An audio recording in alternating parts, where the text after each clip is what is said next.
and some lovin'. It's the podcast I, Kelly Raspberry, do. Well, Kelly Raspberry Evans do with my husband, Alan Evans. Hello, Alan. Hey, trade in the house. Kelly Raspberry do, huh? What do... Kelly Raspberry, I do it with you, but I forgot the Evans part. What do voluntary mean? Huh?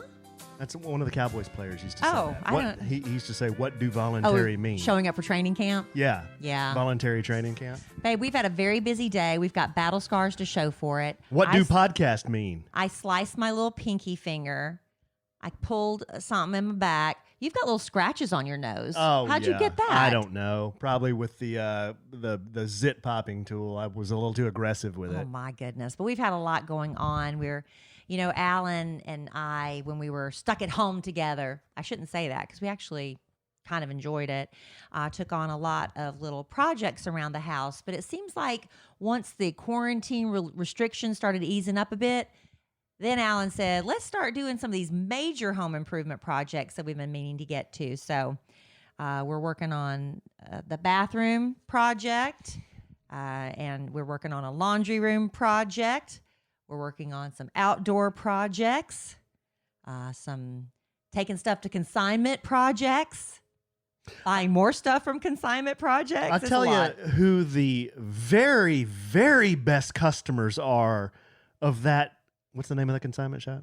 B&B. Of B&B, hashtag not an ad, of B&B Consignment in Plano, Texas, who their very best presidential customers are. That'd be us. That'd be Walter A. Evans and Kelly Raspberry Evans. Yeah, I went last week with my mother. Good night. And I have an obsession, and I need to stop, but it's with Asian art collectibles, furniture, either, Chinese, Korean. I'm learning all these things about it.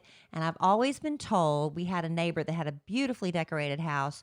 She said, every house should have a little touch of something Asian and red, just a little touch. And I think she said in every room. That might be a lot for some people to handle, but it's out of control. Kelly doesn't have to sell me on Asian, Japanese-inspired things because I've got the outside covered, and I like Japanese art. I mean, my tattoos are kind of Japanese inspired, so she doesn't have to really. We kind of jive like that. We kind of mesh like that. Yeah, this one consignment shop apparently has a female customer who travels to China a lot. Or did he say Japan? Was it China or Japan? China. China. And just generally Asia. And Asia Because she in picks general. up some things from Korea. And she always buys all this furniture because she falls in love with it, gets it home, and apparently it's like, I don't have anywhere to put this. And so she has to move something, sell something to make room for something. And so I hit the mother load, and I need to stop. Hashtag load. It's a lot. It's food dogs, food dog lamps, a food dog vase. It's like crazy. Kelly buying a food dog. Why. Kelly buying a food dog vase, trying to nudge out my snake vase from Ross, my aquamarine and orange snake vase from Ross. It's a lot, y'all. I need to stop myself, but it's been a lot of fun. And Alan, I even said the other day, I said, that's it. We're not buying another thing. He comes home with 2 surprises for me today. This little jewelry box that I said, I don't need this. I don't need it. I don't have anywhere to put it. Guess who has it? That's me.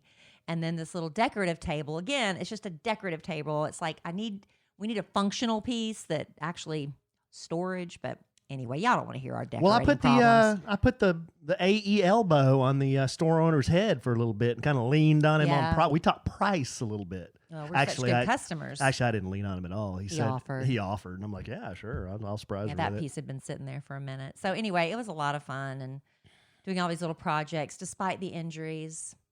Injuries? You haven't really. Oh. I sliced my finger. Look, I think it's getting infected.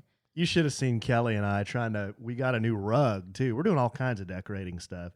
We got this new rug. You should have seen, it's an 11 by 14. This is not an insignificant rug. This is a big rug. That's how I hurt my back. And it was rolled up like a big, just think of like a big log, like a big tree trunk log. Mm. And then the guy who delivered it just kind of dumped it in the entryway. He's like, I'm out of here. Yeah, he's like, you got a water? Like, and he asked us for a water. We should have offered one. We should have offered. He literally dropped it and said, got a water. He came in with that son bitch. He came in, he carried it in by himself. was heavy too. And I was kind of motioning like, you can bring it this way into the living room. He like drops that thing in the front entry, looks at me. I look back at Kelly. I'm like, I think you and I are going to be setting this up, which is no problem. And then I was like, thanks. And he says, you got a water? And I'm like, yeah. Here, hold on, sir. I'll get you a water. No problem. Well, you probably could have slipped him a 22. We should have tipped him. I thought delivery was free. That was negotiated, yeah. What do you mean negotiated? Well, it was like he offered. Yeah, but we were saying we'd come get it, and we're like, so that was like part of the deal to get the rug. Oh. Yeah. It's okay. Y'all don't need to hear all that stuff. Well, sure they do. They want to hear me. You remember? He's my friend now. John, remember he said he was tired of hearing me bitch about customer service? And that was good customer service to a point. Bitching about customer service. We're happy to have it. But listen, we've gone down to one podcast a week for the summer. Wow. And this is our first of the one a week. And we appreciate y'all. I don't think we've gotten a lot of blowback on that. Everybody seems really understanding. Not true. No. I've gotten a lot of messages. What are they saying? Blowing me up in the DM. What are they saying? They said, one said, all I want for Christmas is two podcasts a week. Another said, what did they say? Oh, she was doing a Karen bit. She goes, I'd like to speak to the manager that can get me two podcasts a week.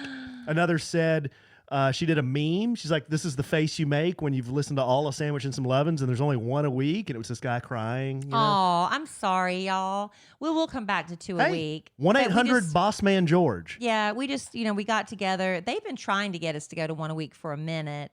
And, with just the things that are going on, and it's just a really busy time. And, it's almost like just, I don't know, a time for us to kind of reset a little bit. And reflect. But we didn't want to stop, obviously. Well, no. We can't do that. Well, we could. We could say, like, we can't. No, we can't. I got to put shoes on my babies. Put food on the table. Yeah, we're lacking in shoes and food around here. Dylan, I just took Dylan out. He didn't have any shoes. I know, because you threw away his flip-flops. The kid won't wear shoes. That's because he stepped on a pop top and blew out his flip-flop. Yeah. His flip-flop exploded. Okay, we had to throw it away. I can't. I'll take care of it. And your dog chewed him up. I'll take care of it like I take care of everything else. Your dog. I know. Larry. And your dog. Larry. Your dog. My dog's a model Zoe, citizen. Right.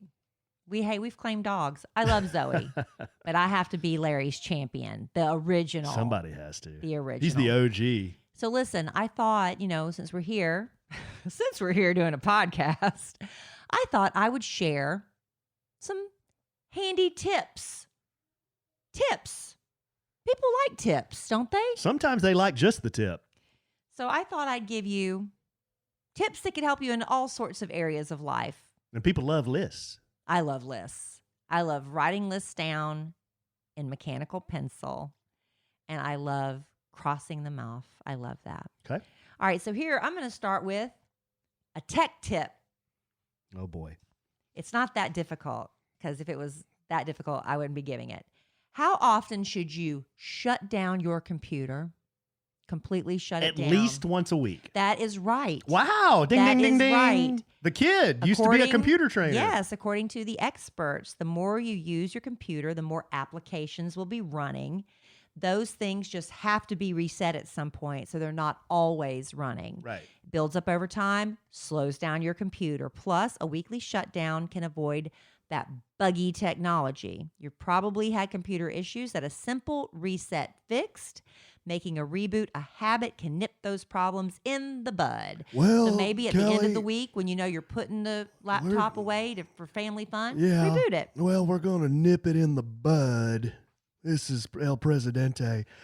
Hey, Kelly, does that also apply for the iPhone? Or is that just the computer? That was just a laptop tip. Okay. See, you're getting outside of my knowledge. That's all I had.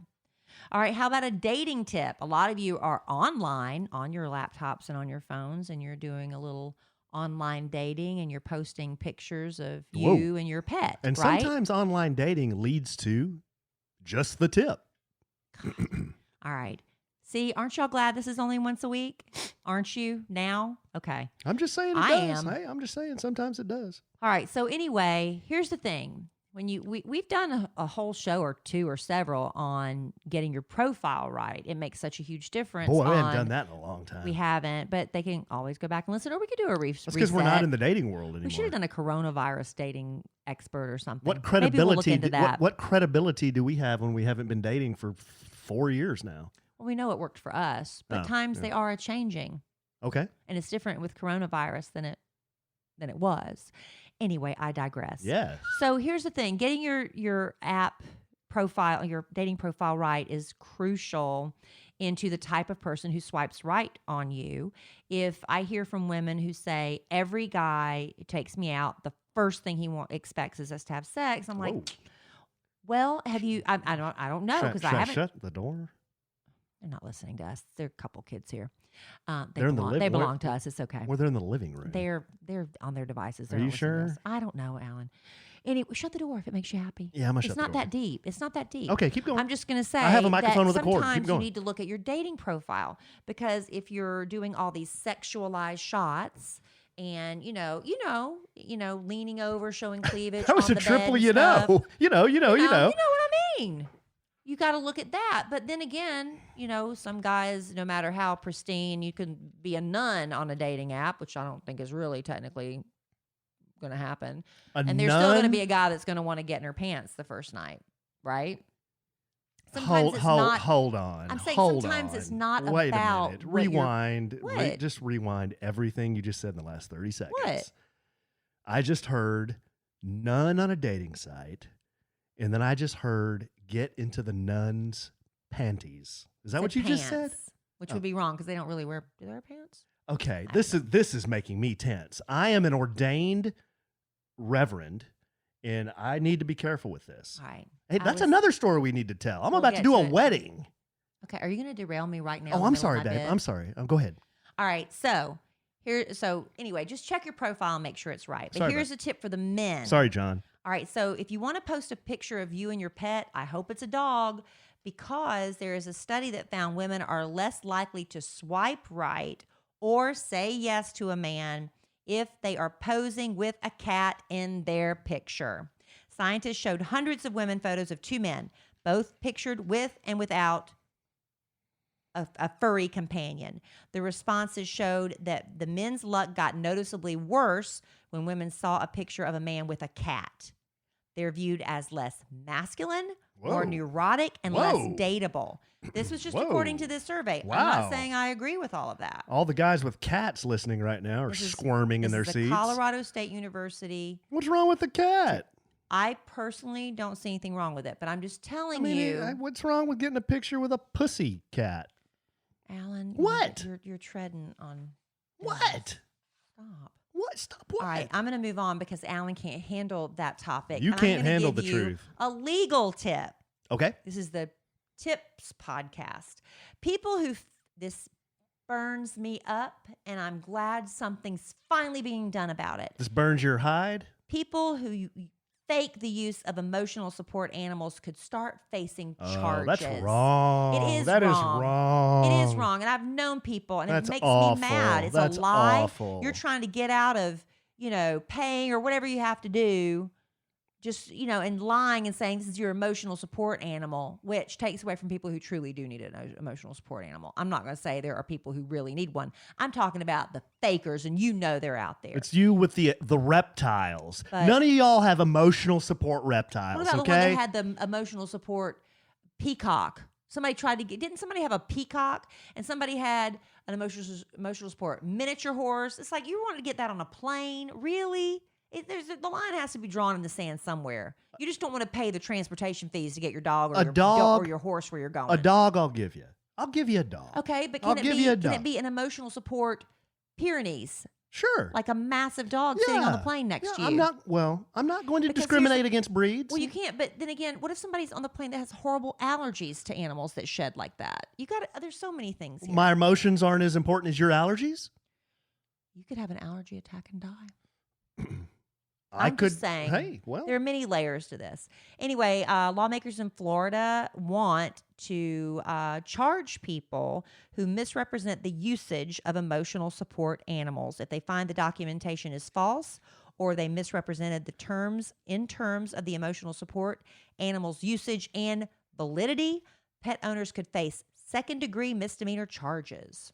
Well, that's nothing. What is that? Still something. What's a second-degree misdemeanor? I don't know. Is that a fine? What is that? I don't think it's as bad as second-degree murder. That's really bad. Well, that's a felony. Right. What's a second-degree misdemeanor? I don't know. Like a parking ticket? Is that like a parking ticket? I don't know. Okay. But it's still, something's got to be done. Live studio audience, any of you in law enforcement, please advise. What is a second-degree misdemeanor? Example, please. Moving on to your beauty tip. See, I'm covering all the bases. This is a very important one to me. And I've already done it while I was waiting for Allen to go take the dog out to try to get her to poop because she's threatened to poop all day and just won't. His dog, Zoe. But did she poop in the house? No. Did I find a petrified Larry turd just yesterday? Yes. Because it had been storming all night and he didn't get put up. Anyway, jiggly jowls. This has been an issue. Your neck, ladies, your décolleté, your jowls, your chest, your jowls, all signs of aging. And I have tried different things, old therapy. Don't listen, ladies. If anybody ever tries to get you to do old therapy, do not do it.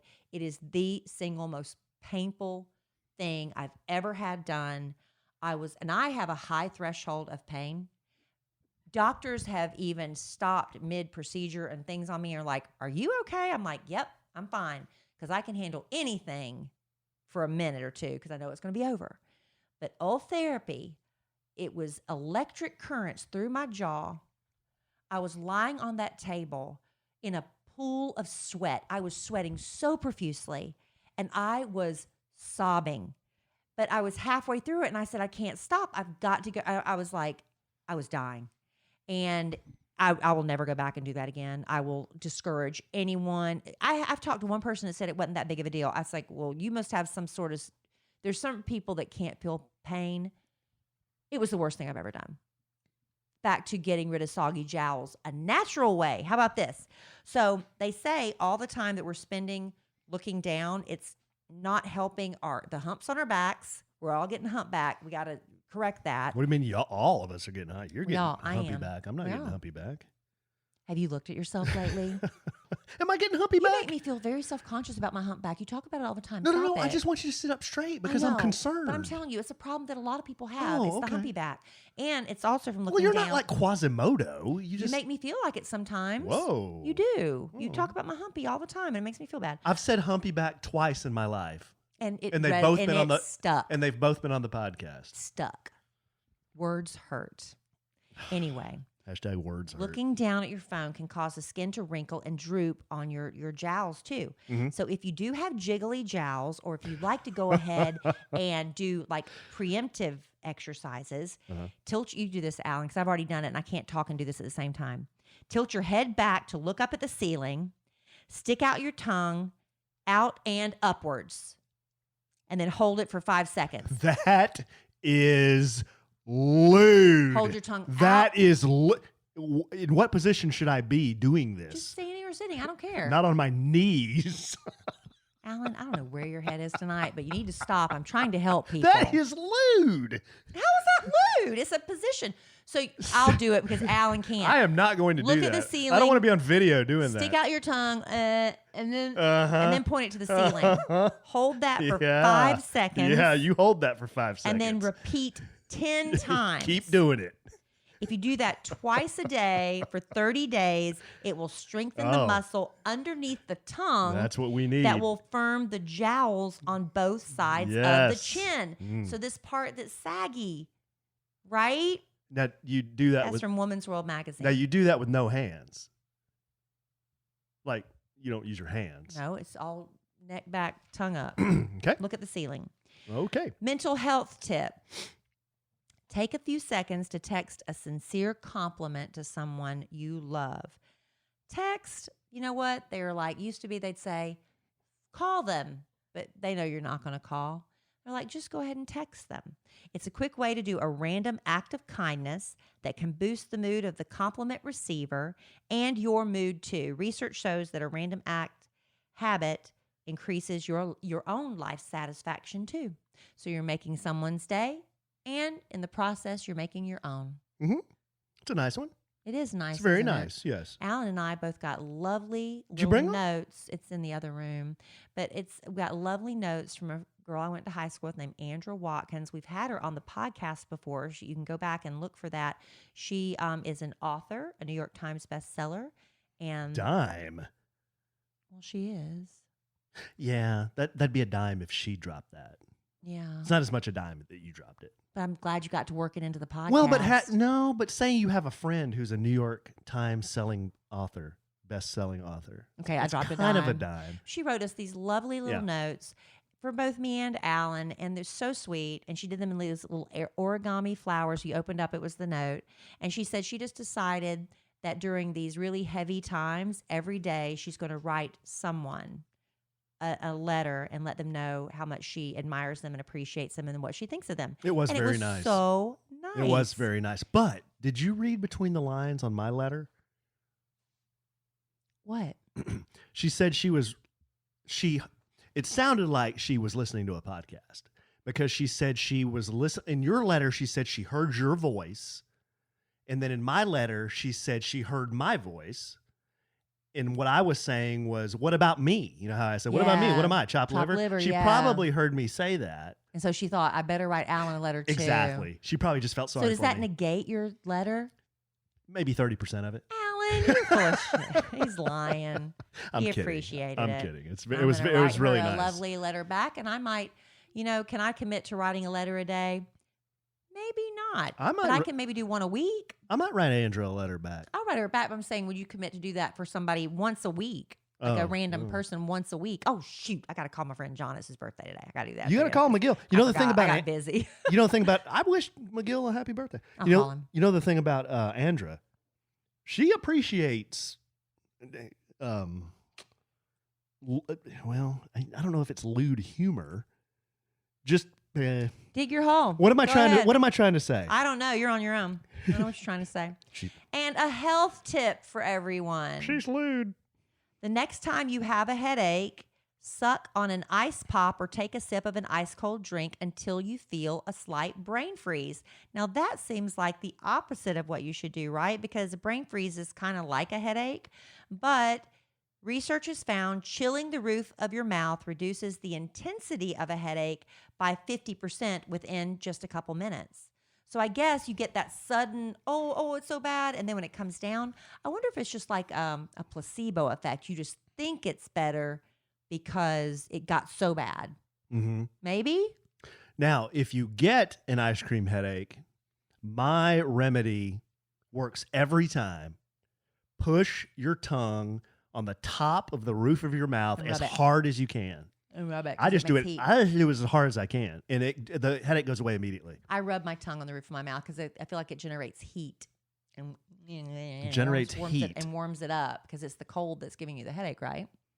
I heard it squeeze. You're making your capillaries smaller, right? So the heat would make them expand. But is that really generating heat? Well, it's friction. Yeah, maybe. All right. Speaking of health. Like I told you earlier, all these things I've been doing. We've been moving, lifting. I've been walking. Alan has me walking the dogs with him, and he doesn't understand. He's been doing, all these exercise classes, and he's in decent shape, and I have not been working out at all for quite some time. And that's all I get, decent shape. You've been in God. He's in much better shape than I am, and so it's been hard for me, and parts of my body have been aching. So you know what? I don't have to worry about it. Because I don't have to book some expensive massage because I got a Theragun. Theragun? It was one of the things I asked for my birthday, and I just love it. It's that percussion therapy. The first time I saw it was actually in a gym. A personal trainer was using it on one of her clients. And so the client, the trainer was charging the client to use her Theragun on her. Smart, right? I'm like, why don't you just buy a Theragun and do it yourself? Because you can. Theragun is a handheld percussive therapy device. It releases your deepest muscle tension. It's using scientifically calibrated combination of depth, speed, and power. And now with the new version they have out, it's as quiet as an electric toothbrush. The all-new Gen 4 Theragun. So if you've had Theraguns from the past, you're like, oh, it's a little bit loud for me. This is great. I love it. I got Allen the other day because I can do it myself. It's got this adjustable handle that you kind of pop down and gets it to the right angle where I can hold it. And these different heads that you put on, some of them are more pointy, some of them are round, depending on what, kind of pressure I'm wanting. And I had Allen just, because I'll be honest, Allen, sometimes his hands, I'm like, do it harder. And he's afraid he's going to hurt me. Can't hurt me. I love it. And Theragun just has just the right amount of pressure. He just presses down. I am in love with Theragun, and I want you to try it too. And I think if you have aching muscles, if you want to just relax, it's really great. I have very tight T-bands. It helps work that tension out because I think that's going to be really helpful to me the older I get. Theragun can be a big improvement in your overall self-care. And you can try Theragun risk-free for 30 days, and there is no substitute for the Theragun Gen 4 with an OLED screen, personalized Theragun app, and the quiet and power you need. Lots of power. Only starting at $199. Go to Theragun.com/lovin', Lovin, right now and get your Gen 4 Theragun today. That's Theragun.com/lovin'. One more time, babe. Theragun.com/lovin'. All right. Love Theragun. That was an extra health tip for you. Yeah. Thank you, Theragun. All right, so you brought up when you tried to derail me, but I refused to let you. I steamrolled ahead. Mm-hmm. Tell everybody about your pastorship.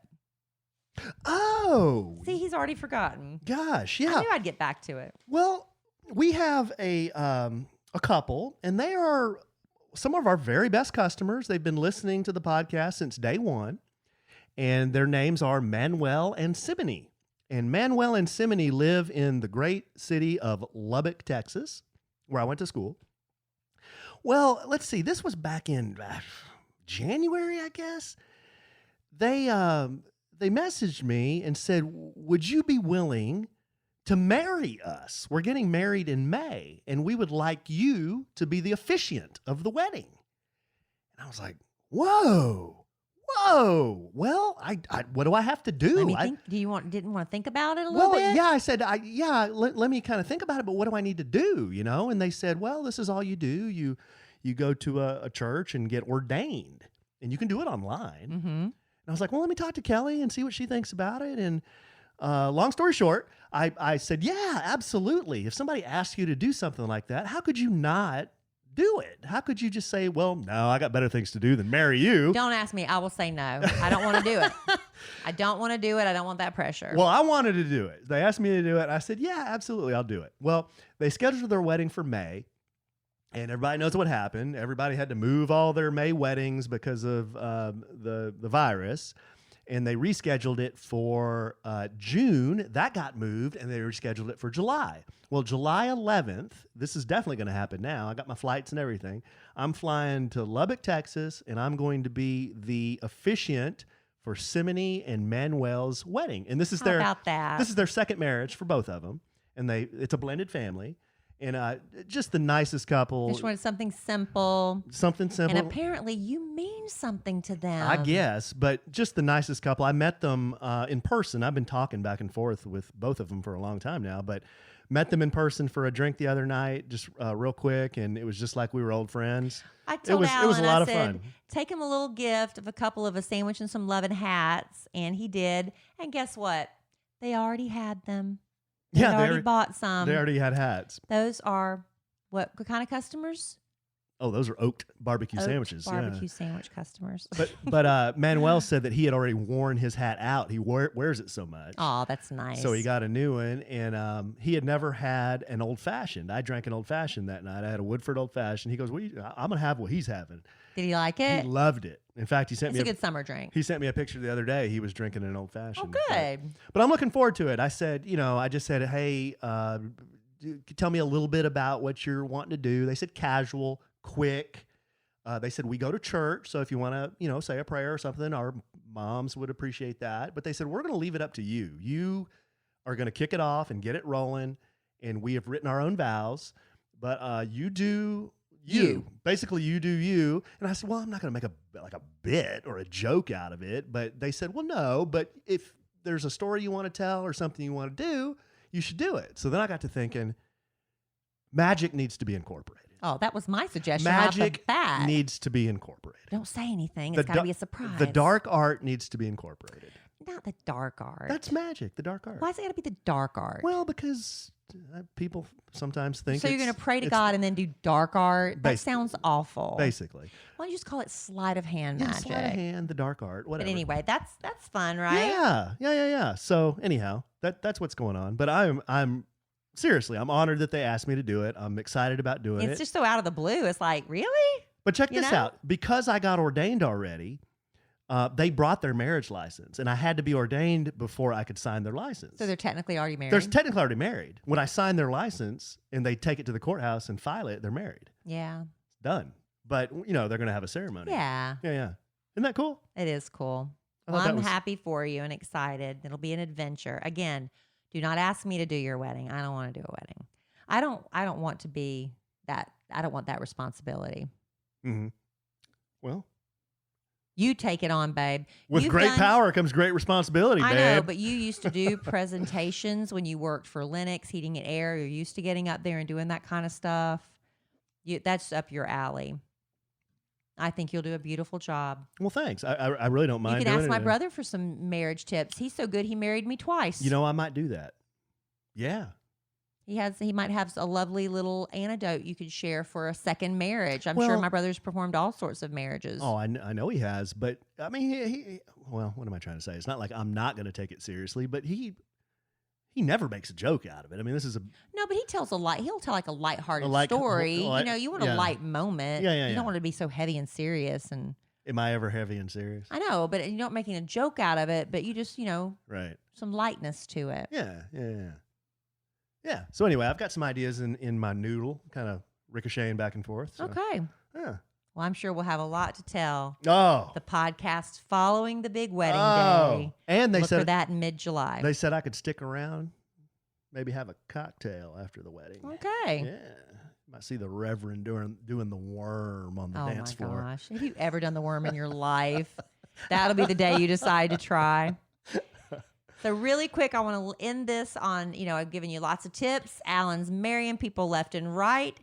Here's just a little fun something to end the podcast with. Weird words. I like weird words. I know you do, and yes. I bet you'll incorporate them not only in your everyday life, but maybe in the marital vows. Let's hear them. Some of the weirdest words in the English language. Argle-bargle. I don't know what Argle-bargle that's made up. Is a loud argument. I thought that was a kerfuffle. Isn't a kerfuffle like a disturbance? Yeah. Smell fungus. What's that? A smell fungus is a pessimist. Oh, come on. Is that really a word? I'm just telling you, this is from alphadictionary.com. Why not just say pessimist? Lickspittle.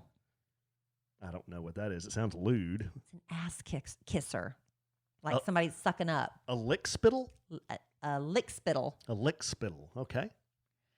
Billingsgate. Sounds like a town in Montana. Billingsgate means you're cursing loudly. You're billingsgating? Where did you get this? alphadictionary.com. It was in the show prep. I thought it was interesting. Oh, and then there's wabbit. Nothing to do with Elmer Fudd. Wabbit means you're exhausted or tired. I'm wabbit. Elmer Fudd. Wascally Wabbit, remember? Remember? Not even Wascally Wabbit, remember? Why are you making fun of somebody with a speech impediment? I'm not, that's the way he talks. Elmer Fudd says Wascally Wabbit. Wascally Wabbit. And can I just ask one question? Why is Elmer Fudd always dancing with Bugs Bunny? And why does Bugs Bunny always wear a tutu? Because it's a cartoon. Isn't the whole premise is Elmer's trying to kill Bugs Bunny, but Bugs Bunny keeps tricking him and getting out of being killed and eaten. Yeah, but as a child, as you're watching, you're like, well, I don't understand. I never thought twice about it. Did you I not? just thought it was funny. No, I never thought twice about it. Huh. Okay. I'll tell you the cartoon that got me frustrated was the Roadrunner. That one frustrated me. That one is violent. Yeah, I just got frustrated because it's like, at some point, let the coyote catch the damn Roadrunner. He and let's just be done with it. Because he's got anvils being dropped on his head. I know, but at some point, just catch it. He's getting blown up by dynamite. Even as a child, I was like, this is too much. It's going on too long. It's the same joke over and over. He falls off a cliff. An anvil drops on him. Something runs over his foot. He's hit by a semi-truck driving through the desert. Same cartoon, different day. I'm like, just catch it. I loved how catch it, be done. He always had those kits, those Acme kits. Like he'd have a Acme explosive. He'd have a hand gliding kit, but then he'd attach a rocket to it, and then he'd run him right into the cliff. Same bit. Those were hilarious. Am I alone? Those were hilarious. Is that a controversial opinion that I just wanted the Roadrunner to die? They were controversial cartoons, though. We don't need to get into I don't think you can show those today. That's too heavy. I don't think you can show those today. Yeah. Way too heavy. We have a lot of hot sports opinions we could share, but it's not the right time. Oh, we share hot sports opinions. Just not the right time. Yeah. So anyway, Alan and I have things to do. We've got a dog who is apparently constipated, and we got to go take those dogs for a walk and just work it out. We've got children to be picked up from tennis practice. We've got another child. What else is going on? I don't think Zoe is constipated. What happened was, here, just a real quick nobody peek. wants to hear it. Real quick peek behind the kimono. Let me pull back the kimono. We're all cramming our faces with Chick-fil-A. Because I didn't have time to cook. About 45 minutes ago. And if I do, y'all don't like it anyway. All four of us, me, Dilly, Emma Kelly, and Kelly, all have a fistful of Chick-fil-A chicken sandwich in our mouth. Tip. Here's your Chick-fil-A tip. Order extra pickles on the sandwich. Oh. So we're all just gnawing down on these things. I look over my shoulder and I see Zoe doing the circle and then the hunchback and then the kind of little steps and then the kind of looking nervously over her shoulders. I'm like, no, Zoe, no. And she didn't. She comes running towards me after I caught her trying to take a dump in the family room where we just tiled and everything. But now I think I scared it up so far into her that she can't. Cement now. She can't go. Yeah. So we're gonna go take Zoe for a poop walk, and we're gonna call this a night. But thank you all so much for joining us. I hope I shared some little tip that will make your life better, improve your quality of life. And Alan, are you available for other events that need somebody to officiate? Well, it depends. Depends. Everybody's got a price, you know. I mean, Lubbock's nice. This somebody maybe plans on getting married in a more exotic location than Lubbock. You might be interested. Hey, since Simony and Manuel asked first, theirs is all pro bono, brother. But hey, with demand, when demand increases, what happens to price, babe? I think it tends to go up. It also increases. Yes. Yeah. Yes. All right, babe. Well, this was fun. Love you desperately. I love you. Love our listeners desperately. Thank you all for joining us. I loved your tips desperately. I love just the tip sometimes desperately. I love Manuel and Simony desperately. You might be rethinking if they're listening to this podcast, having you show up. My man. But I'm sure we'll podcast again real soon. And in the immortal words of the great Keanu Reeves, life is good when you have a good sandwich.